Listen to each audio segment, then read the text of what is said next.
नमस्कार मित्रांनो, माझं नाव आहे डॉक्टर निलेश पाकले आणि आज आपण चर्चा करणार आहोत तरुण वयामध्ये अक्षरशः बघायला गेलं तर 14-12 वर्षाच्या 20 वर्षाच्या मुलांमध्ये हार्ट अटॅक येतात। अचानक ते डान्स करताना किंवा व्यायाम करताना मृत्युमुखी पडतात आणि त्याचं कारण हार्ट अटॅक असं सांगितलं जातं। तर एवढ्या कमी वयामध्ये हार्ट अटॅक का येतात याचा आपण याच व्हिडिओमध्ये चर्चा करणार आहोत। तर हा व्हिडिओ महत्त्वाचा होणार आहे। आता आपण यात महत्त्वाची एक गोष्ट चर्चा करणार आहोत ती म्हणजे ॲडेड शुगरची, म्हणजे नैसर्गिकरित्या एखाद्या पदार्थामध्ये जसं आंब्यामध्ये, बटाट्यामध्ये, फणसामध्ये किंवा कोणत्याही पदार्थामध्ये साखरेचं प्रमाण नैसर्गिकरित्या असतं। त्यामध्ये कोणतीही गोष्ट आपण ऍड केलेली नसते। नैसर्गिकरित्या जी साखर असते त्याला ॲडेड शुगर म्हणता येणार नाही। म्हणजे काय, तर आपण जे पदार्थ बनवतो, जसं आपण चहा बनवला, आपण कॉफी बनवली, आपण सॉफ्ट ड्रिंक घेतलं, आपण फ्रूट ड्रिंक्स घेतलं, तर त्याच्यामध्ये जी साखर वरून ऍड करतो किंवा एक्स्ट्रा टाकतो, आर्टिफिशियल त्यात गोडवा आणतो, त्याला आपण ॲडेड शुगर असं म्हणतो। तर ॲडेड शुगर ही एवढी वाईट आहे किंवा एवढी खतरनाक आहे असं म्हणू शकता की आता या रिसर्च पेपरनुसार असं सांगितलं गेलंय की सगळ्यात जास्त हार्ट अटॅक येण्याचं कारण जे आता अनुभवलं जातंय ते सिगरेट ओढणं किंवा दारू पिणं असं नाही, तर ॲडेड शुगरचं प्रमाण प्रत्येक व्यक्तीमध्ये जास्त वाढल्यामुळे हार्ट अटॅकचं प्रमाण वाढलेलं आहे। त्यामुळे तुम्ही या गोष्टीचं महत्त्व समजू शकाल की अक्षरशः पूर्वी आम्ही स्मोकिंग करू नका किंवा ड्रिंक करू नका किंवा कोणतंही व्यसन करू नका असं सांगायचो, पण आता ही सांगण्याची वेळ आली आहे की तुम्ही कोणतेही असे पदार्थ खाऊ नका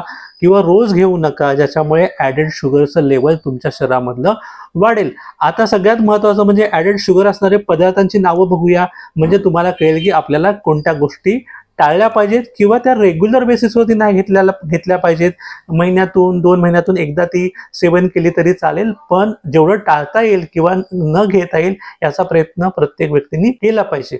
सगळ्यात महत्त्वाचं आहे म्हणजे सॉफ्ट ड्रिंक्स। आता सॉफ्ट ड्रिंक हे लहान वयातल्या मुलांना सुद्धा पालक देतात। खरं तर ही अयोग्य गोष्ट आहे, कारण त्याच्यामध्ये ॲडेड शुगर असते। अति बनवलेला गोड चहा, अति बनवलेली गोड कॉफी, स्पोर्ट ड्रिंक्स जे आहेत ज्याच्यामुळे आपल्याला एनर्जेटिक वाटतं किंवा उत्साह वाढतो, असे सुद्धा ड्रिंक्स आहेत त्याच्यामध्ये सुद्धा ॲडेड शुगर असते। किंवा आर्टिफिशियल फ्रूट ज्यूस किंवा फ्रूट ड्रिंक्स असतात बघा, जसं ज्याच्यावर फळांची नावं लिहिलेली असतात की या फळाचा ज्यूस, त्या फळाचा ज्यूस, त्याच्यामध्ये सुद्धा ॲडेड शुगर असते, हेही तुम्ही लक्षात घ्या। आता गोड पदार्थ किंवा डेझर्ट्स जे म्हणतो आपण, म्हणजे कॅन्डी बघा, कुकीज म्हणा, केक्स म्हणा, पेस्ट्रीज म्हणा, आईस्क्रीम म्हणा, पाईज ज्या असतात, त्या स्वीट रोल्स जे असतात, यामध्ये सुद्धा ॲडेड शुगरचं प्रमाण जास्त आहे। केचप जे आहे, जे आपण सँडविच बरोबर घेतो, किंवा सॉसेस जे असतात किंवा वेस्टर्न ज्या डिशेस आहेत त्याच्यामध्ये सॉसचं प्रमाण जास्त वापरलं जातं। डेअरी प्रोडक्ट्स आहेत, म्हणजे दूध जरी असेल, फ्लेवर्ड दूध किंवा फ्लेवर्ड मिल्क, फ्लेवर्ड योगर्ट्स, यामध्ये सुद्धा साखरेचं प्रमाण किंवा ॲडेड शुगरचं लेवल खूप जास्त आहे। आता मी हे सगळ्या पदार्थांची नावं एवढी का सांगतोय, तर यामध्ये तुम्ही लक्षात ठेवा की यामध्ये आर्टिफिशियल शुगर ॲड केलेली आहे, ती पण कस्टमर लोकांना त्याचा स्वाद किंवा त्याची सवय लागावी म्हणून। आता तुम्ही लक्षात घ्या की याचा परिणाम कसा होतो आणि कशी वाईट याची सवय लागते तेही तुम्हाला समजावून सांगतो। जसं पातळ पदार्थ जे असतात ते भुकेवर वाईट परिणाम किंवा भुकेवर डिप्रेस करत नाही।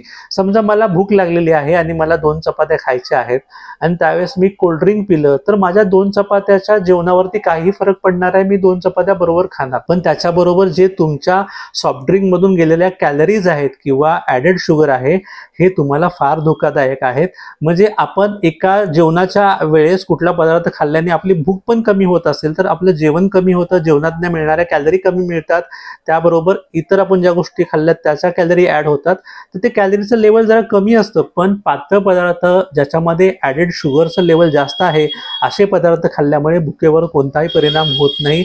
त्यामुळे तुमचं रोजचं जेवण होतंच, रोज मिळणाऱ्या कॅलरी मिळतातच, परत वरून ज्या सॉफ्ट ड्रिंकमध्ये अतिशय प्रमाणामध्ये ज्या तुमच्या कॅलरी वाढणार आहेत किंवा तुमच्या शरीरामधली शुगर वाढणार आहे, शुगरचं लेवल वाढणार आहे, हेही तुम्ही लक्षात घेतलं पाहिजे. आता याबरोबर तुम्ही आणखीन हा प्रॉब्लेम वाढवणारे किंवा हार्ट अटॅक वाढवणारे आणखी कुठल्या गोष्टी आहेत, तर तुम्ही व्यायाम करत नाही, तुम्ही टेन्शन फार घेता, तुम्ही झोप फार कमी घेता, या सगळ्या गोष्टी सुद्धा या ॲडेड शुगरला आणखी मदत करतात तुम्हाला हार्टचे प्रॉब्लेम करण्यासाठी किंवा हृदयाच्या नसा ब्लॉक करण्यासाठी.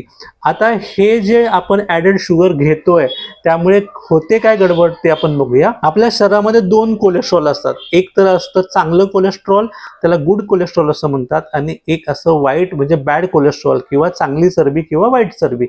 तर आता हे ॲडेड शुगर काय करतं, आपल्या शरीरामधलं जे बॅड कोलेस्ट्रॉल आहे त्याला ट्रायग्लिसराईड म्हणू शकतो किंवा लो डेन्सिटी लिपिड कोलेस्ट्रॉल म्हणू शकतो, याचं लेवल वाढवलं जातं आणि हाय डेन्सिटी लिपिड कोलेस्ट्रॉल याचं प्रमाण कमी केलं जातं. हाय डेन्सिटी लिपिड कोलेस्ट्रॉल हे गुड कोलेस्ट्रॉल म्हणलं जातं आणि लो डेन्सिटी LDL कोलेस्ट्रॉल हे वाईट कोलेस्ट्रॉल किंवा बॅड कोलेस्ट्रॉल म्हणलं जातं. आता वाईट कोलेस्ट्रॉल वाढलं तर काय होणार आहे, आपल्या हार्टच्या नसा ब्लॉक व्हायला मदत होणार आहे.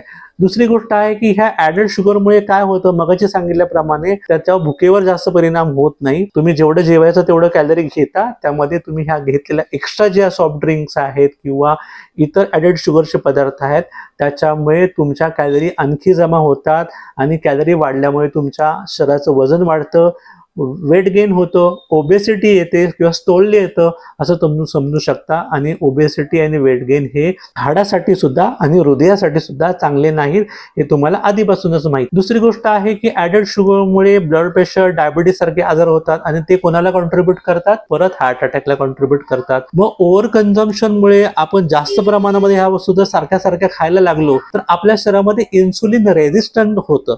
इन्सुलिन म्हणजे काय की आपल्या शरीरामध्ये जी साखर आहे ते कन्व्हर्जनचं काम आहे ते इन्सुलिन करतं, आणि इन्सुलिन रेजिस्टंट झाला तर मग परत हार्ट अटॅकचे प्रॉब्लेम आणि आपल्या शरीरामध्ये क्रोनिक इन्फ्लामेशन सुरू होतं आणि ते परत आपल्याला हार्ट डिसीजेस देऊन जातं.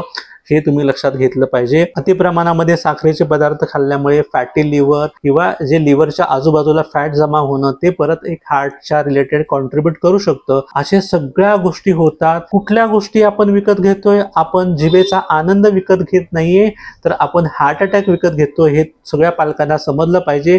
त्यामुळे लहान मुलांना सॉफ्ट ड्रिंक देताना आणि तुम्ही किती वेळा देताय ह्या गोष्टी तुम्ही विचार करा. कसं आहे की मुलांनी केलेलं हट्ट आणि तुम्ही घेतलेले हे आजार, विकत घेतलेले आजार हे तुमच्याच डोक्यावर येऊन बसणार आहेत, हे तुम्ही लक्षात ठेवा. मला वाटतं मी माहिती बऱ्यापैकी सांगलेली आहे.